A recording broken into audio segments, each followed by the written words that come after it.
Hello, and welcome to the East Africa Business Podcast. This show is all about showcasing entrepreneurs who are building businesses in this exciting part of the world. From reading high-level articles about the region, it can be difficult to really understand what's going on, and so my hope is that these interviews somewhat bring it to life, as well as stoking your curiosity to go find out more. On that, do take a look in the archive for more episodes that we've done, but for now, let's enjoy the rest of this funky intro music and then get started with the show. This is an episode I've been wanting to do for a long time. One of the things I found bewildering working in the region is the frequency with which the females I know change their hairstyle. From month to month, it can change drastically and, dare I say it, unrecognisably. On occasion, I have momentarily reintroduced myself to new colleagues on account of a completely different hairstyle changing their appearance. Anyway, this episode is all about hair. Luxury hair, to be specific, which, as you'll find out, means that it comes from the real hair of other humans. It's honestly one of the most fascinating interviews and businesses on the podcast so far, at least in my opinion. Gisela, a founder of Zuri Lux Hair, and I discussed the global supply chain of human hair, the huge sums paid for it in their Congolese outlets, and how she has grown this enterprise from a side hustle to a fully fledged operation. I hope you enjoyed this episode as much as I did, and so without any further ado, here is Gisela from Zuri Lux Hair. Cool, so I'm here today with Gisela from Zuri. Gisela, welcome to the show. Hello, thank you. Thanks for having me. No worries. So just to get us started, can you tell us a bit about you and a bit about Zuri? Okay, so as you said, I'm Gisela van Houcke. I was born in Congo, in Goma, and I grew up between there and London in the UK.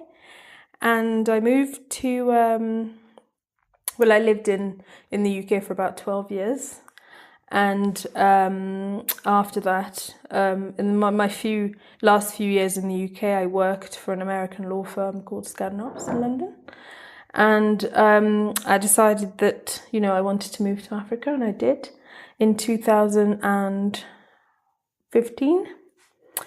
And, I worked for a company called Bbox, solar company. Bbox are actually the second episode on the podcast. Oh, perfect. So, well, there you go. Anyway, sorry, carry on. Yeah, so I worked for Bbox for about 3 years as head of legal. And in 2015, same year I moved here, I decided to start Zuri Luxury as a hobby, actually, because, everyone just kept asking me about my hair extension, and where I got it from, and if I could get some more when I travelled. So I decided to just take a trip in 2015, end of 2015, and to just go and look for supplies. And I did. So I came back with like $4,000 worth of hair extensions. And I was actually really surprised to see how quickly I sold everything. And, I started doing that just as a side thing. And by mid-2016, I'd sold for like $100,000, just advertising through friends and family. So I was like, well, I think there's an opportunity here for business. So I decided in that year, in September 2016, to open my first store in Kinshasa, in the Congo. And and since then, it just took off really well. And, in 2017, August, I decided to open my second store in Kampala, in Uganda.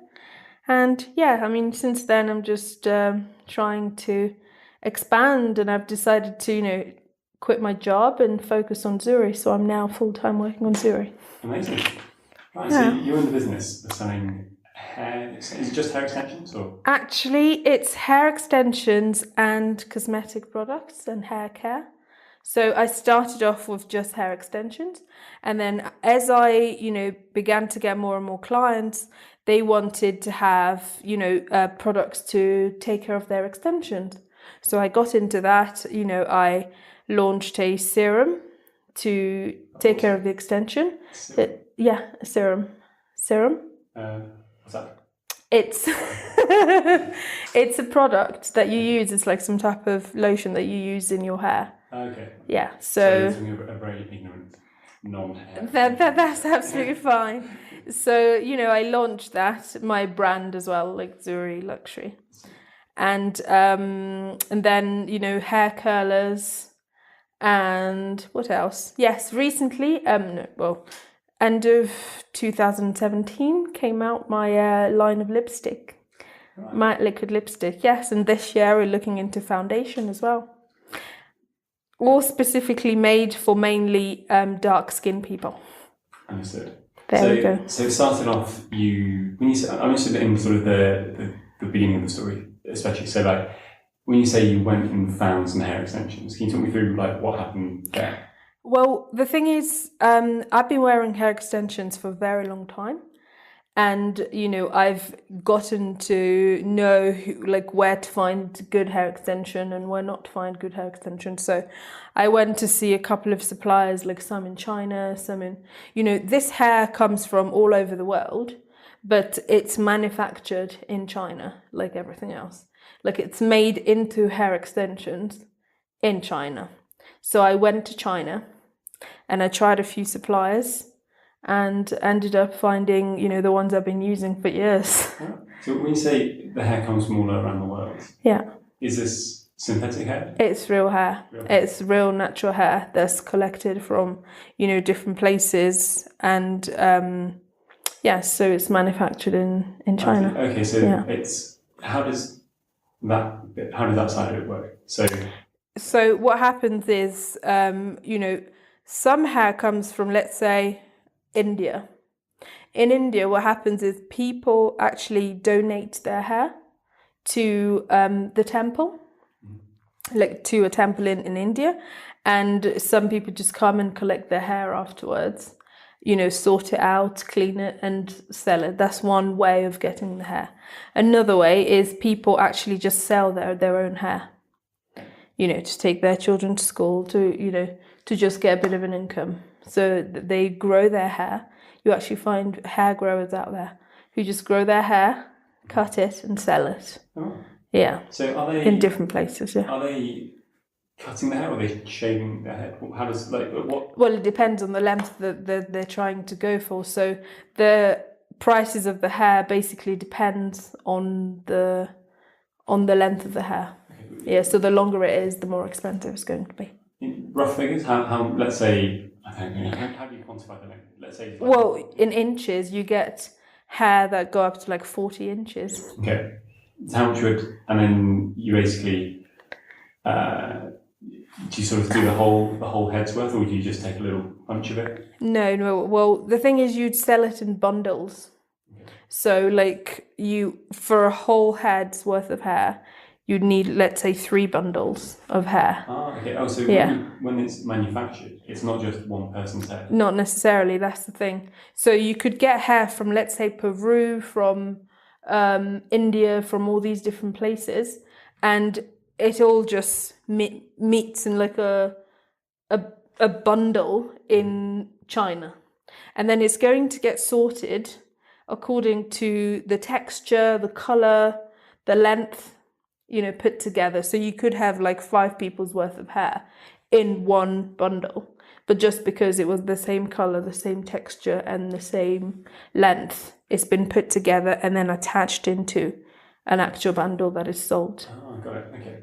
Yeah, so it's quite a process. Yeah, no, wow. So roughly, like, let's say it's 40 inches long, let's say 30 inches. Like, how much can someone expect for a head's worth?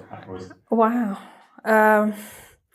It depends on where you're selling it, to be honest. In Kinshasa, for example, I only go up to 22 inches because not many people buy like very, very, very long hair that just sweeps the floor. 22 inches, is that like your shoulder? 22 inches is about middle of the back, really. Okay. Yeah. And for a whole head's worth, you're looking at about just over $300. Okay. Yeah. Yeah. So, And that's just for just one person. One person. Wow. Okay. So we'll come back to the sort of demand side. Sure. I'll just try and sort of a few more questions about the supply side. Definitely. So it comes from, let's say, is there a place in the world which is kind of like renowned for sort of? I'd say India, Peru, and Brazil. Okay. Yes, because in fact, I'd say Brazil more than anywhere else, because you actually have people just, instead of just calling it natural hair or hair extension, they just call it Brazilian hair. But it's not always Brazilian. Yeah, just because people just assume that most of it comes from Brazil.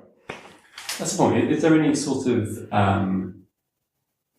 like trade description acts? Like if you're branding it as a particular type of hair, in fact it could be from anywhere. It could be anywhere. Yeah. Is there sort of other manufacturers who say, we'll only deal with Peruvian hair, or does it all kind of get? To be honest, no. I would say no. In my experience, I'd say hair is just hair from all over the place. Like I think there are companies that probably focus on just one particular place, but I'd imagine their hair being very, very expensive, because they'd have to do their own sourcing, they'd have to do their own manufacturing, they'd have to do just to make sure that the hair actually just comes from that place. Yeah, but in reality, the bundles that you find on the market are just a mixture of hair from all over the place. Yeah. And if I was somebody in Brazil selling a head's worth of hair, how much money would I be earning for that?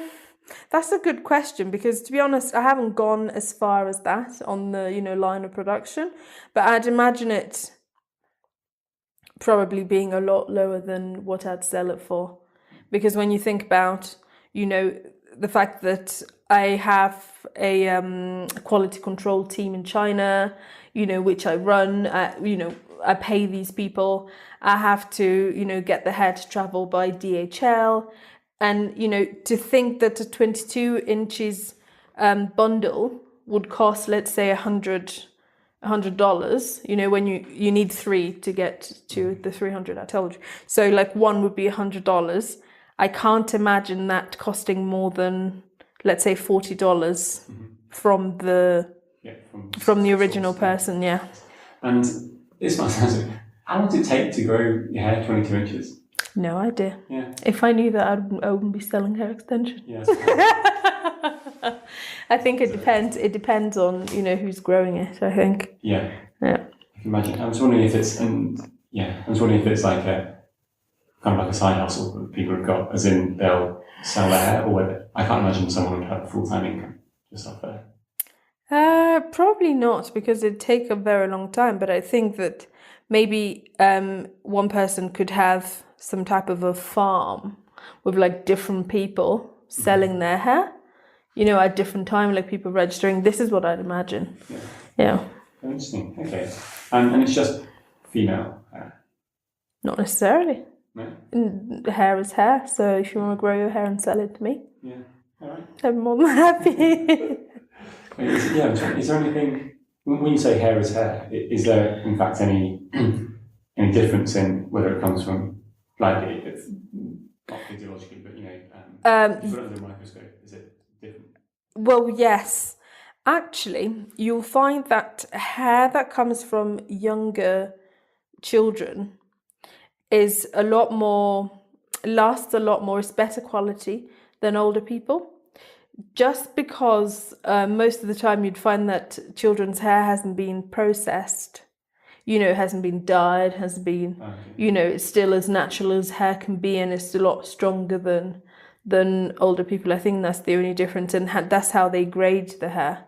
So you have different grades in, some of this hair. Do you sort of like have a pulling machine to sort of see how strong it is, or anything like that?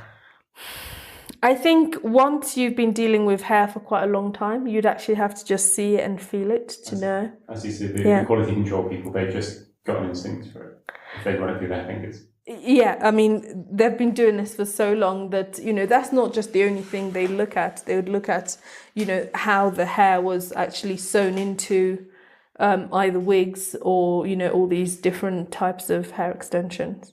So yes, they would find out. And sometimes if you don't find out straight away, it can take you about a month, or the hair could even get to the client and then like it starts to like disintegrate, or that's when you see that it's probably not original or whatever you were told you were buying. And how does the hair actually get affixed into? How does it then get fixed onto the hair? Yeah. So there are different types of installation. Installation. You install in the hair. So so you have wigs, for example, which are just ready to wear, and you just put them on your hair. You just attach them onto your head. And you also have bundles, like weft, which are sewn in onto your natural hair. So what happens is they plait your natural hair, they braid it, and then they sew the extensions onto the braids. And you can keep that for about a month, and you just take care of it like you would your natural hair. Or, it can be glued into your hair, but these are like glue that, can come off. Yeah, it's not just like super glue that stays in your hair. Yeah, so there are many different ways of doing it, and some can be just plaited in.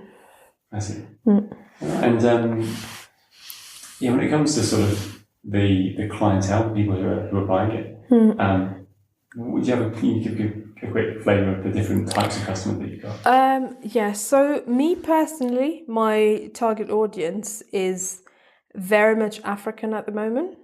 But, you do get, just to put it out there, everybody, all types of people wear extensions. Like, one of the biggest, who doesn't wear extension very much now, but who did at the time, is Victoria Beckham, for example. Like, when you see celebrities, 1 minute they have like 30 inches hair and the next they have a bob. This is basically what happens. But anyway, going back to myself, I have I started off focusing on Central Africa, so Congo and like Brazzaville, but now I'm kind of expanding into East Africa, but mainly African. So my target audience right now is pretty much African. And within that, the types of, do you have different customer types? Do you have people who will save up and buy it once, or people who do it? I mean, I tell you, hair is addictive. Okay. It's just as bad as cocaine, I think, or probably worse. Hair is just as bad as cocaine. It really is. Yeah. Like, believe it or not, you'd find people who, you can read about it. I mean, people who wouldn't afford to take their children to school, but they'd afford to buy hair. And what's the underlying motivation there? Why are people wanting to? I mean, I think, personally, I genuinely think that our natural hair, I mean, when I say I mean African people's natural hair, Black people generally, is very, very hard to take care of. It's not as easy as, silky hair that other people have, for example. Afro hair is so time consuming that you'd have to go to the hairdressers. I remember actually when I get my extensions out and I want to brush out my afro because it's so big, I literally have my aunt on one side, my cousin on the other side, and me on the other side trying to pull and brush, and that's literally how hard it is. And it is painful. So you have to do it in a certain way. Most of the time, go to the hairdressers, get it shampooed, conditioned, oiled, whatever, to be able to take care of it and, make sure it looks good. So it's very high maintenance, basically. Mm-hmm. So for us, it's so much easier to just have, hair extensions and, have your natural hair underneath plaited, that you don't have to brush every day. This is so much easier to brush than your natural hair is. So that's one thing. And also it doesn't grow as fast as like your hair would grow, for example. So mine would take years to get to 18 inches, for example, or maybe never get to 18 inches. Excuse me, because our hair is so curly. It doesn't, look so long or whatever. So when you're used to having longer hair, and then you go back to like high maintenance short hair, it changes things, and you're like, oh, I'll just go back to my long hair in 2 seconds. Yeah. Yeah, or it could just be wanting to change looks, really. Yeah. So how often do you change your looks when it comes to hair? Probably about every month. And so will you go like long hair, short hair, or will you sort of... Yeah, whatever I want, really. Different colours, different everything. Do you plan it ahead, or do you just kind of wake up on a whim and be like... I could just decide, I mean, it depends. Like right now, obviously I'm selling hair, so I've got to make sure my own hair looks decent, and, I'm selling it on my head. That's different. But I can imagine, just the average black girl who's got extension to just plan it on a monthly basis. Or some people just keep the same look, but different extensions. Mm. Yeah. And do they, these hair extensions, do they sort of perish? Can you know what I mean? Yeah, no, I get what you mean. They don't perish. It's not like they could rot or something like that. You'd think they would, but no, they wouldn't. If you take care of your hair extensions just like you take care of your natural hair, just treatment, shampoo, conditioning and whatnot, you could actually keep it for like over a year. The only thing though is that because it's sewn in onto like into a bundle, if you like, or into a wig or something like that, the more you brush it, the more it sheds. Mm. So it tends to get thinner and thinner as you keep it. So that's the only thing. So sometimes you could keep bundles for like, let's say a year, and then after a year you need to buy another bundle just to get the volume back. Yeah. Do people ever, let's say you use it for a month, would you then sell it to your friend?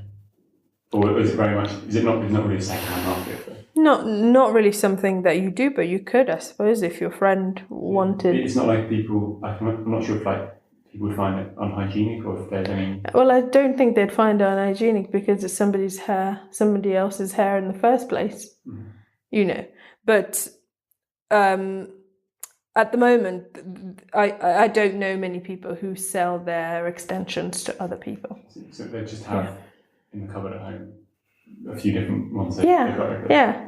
I mean, I have clients who just come in like every 2 weeks to just buy more hair. Right. Yeah. And even I wonder what they do with it. And what's again, this is probably another ignorant question of mine. Please fire away. Do you feel different when you've got different hairstyles? Definitely. And is it kind of... You also look different, like even to other people.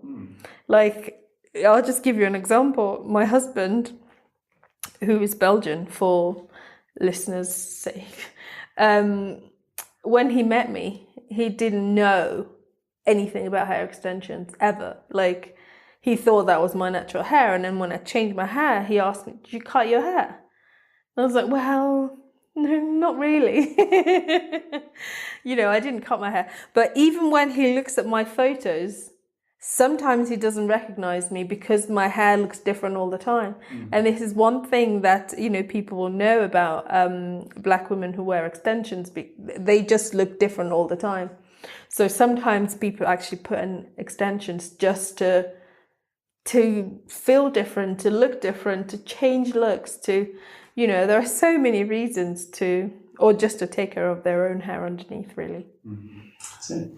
And since you've started, how many customers have you now got? When I look at this system, my sales system, I think I'm around 1,000. Okay. And so do you know the individual names of each customer? Well, I have it all in my system. Okay. But what I mean. Personally, no. Personally, I don't. But when I look in the system, yes, I do have details of all my customers. Yeah. So what I mean is like it's because you own the retail space. It's like it's not like you're selling to a wholesaler and you don't actually know the individuals. No. I actually sell directly to the consumers. So you've got that relationship with them. Precisely. Yes. I mean, my sales assistant knows Most of them by name, yes. So right now, what it is I'm working from my stores, the 2 stores I have, but I also have a reseller system going on all over the Congo and Rwanda, Uganda, and I'm still looking for more resellers in different places. So all these different points of sales, have their own customers. I have all the details of their customers and things like that. How do you run a resellers program? So basically all it is I can't open shops everywhere, especially not in the Congo. I mean, so many people think, it's quite risky. The country isn't very stable politically and whatnot. So what I do is I just get people who have stores or just salons to just resell my products, and they get a commission on sale. So do you give them stock? It depends. Some of them actually get the stock on consignment, and others just buy the stock from me with a discount. But they still sign a contract, obviously, to make sure that the price is standard and the quality obviously is standard, and they don't start mixing my products with like fake products or other people's products. Yeah. Have you had any issues with that? No, I haven't so far. Okay. And touch wood. Yeah. But I'm sure obviously, it's bound to happen at one point, but we're trying to control things really well. I have a team at my store in Kinshasa and in the different countries of managers, of people who just manage resellers. So they contact resellers every week to, check their stock, check their sales, make sure that they've put money in the bank account, and, just generally working with resellers to make sure that everything is going as smoothly as we expect it. Got it. Yeah. So how many hair extensions are out there of yours? My word. Well, so is it saying like you've got 1,000 customers? Yeah. Are we talking how many of your products are kind of out there? Quite a lot, actually. What, in terms of numbers of bundles of money or? Yeah, do you call it bundles? Yeah. Yeah, exactly. How many bundles are out there? See, it depends because, people just buy, I'd say thousands. Okay. Yeah. I mean, the average customer will buy 3 bundles. Okay.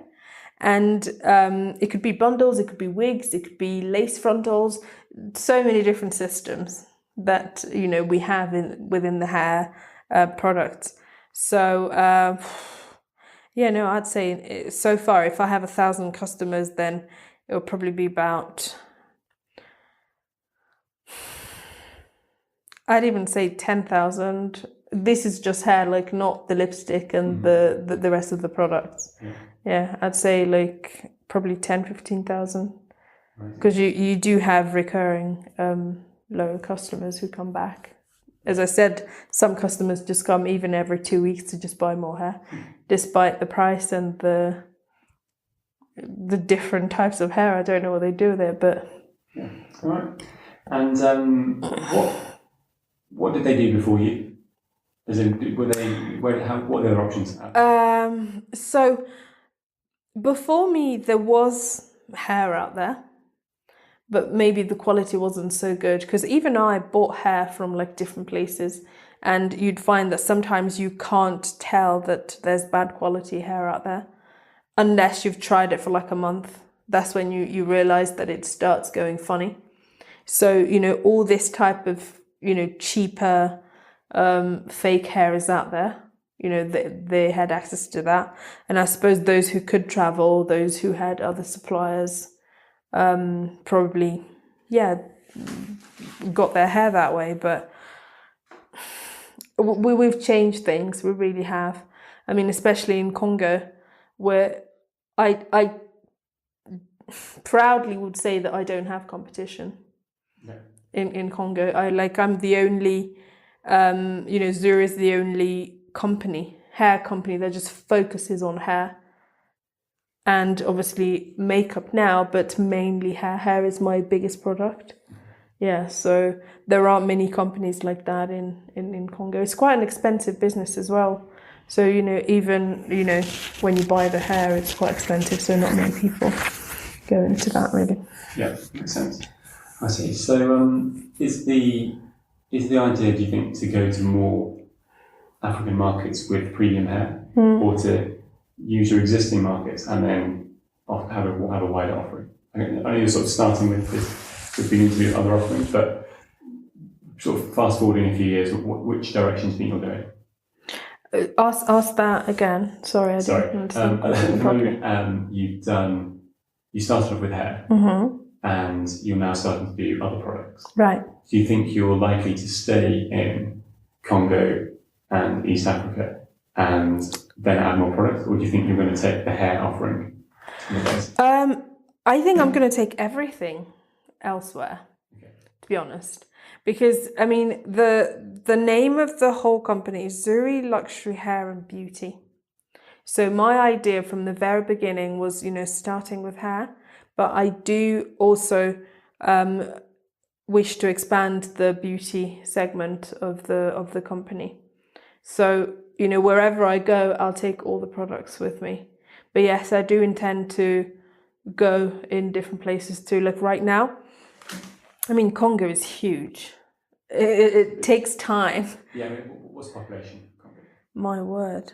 It's about 80 million, isn't it? A lot more than that, I think. More and I don't think it's that accurate anyway, because I don't think the census have been very accurate. But let's just say Congo's bigger than a very big part of Africa, like UK, France, Italy, and all these countries put together. That's how big it is. And we have a market in all of it right now. Actually, one thing I forgot to say about how we sell is also pop-up shops. We do a lot of pop-up shops, and this is how we sometimes find resellers. So we go around the Congo, because as I said, we can't open stores everywhere. So we'd spend a weekend, we send teams in different places. Like we'd send them to even Brazzaville, like the other Congo next door.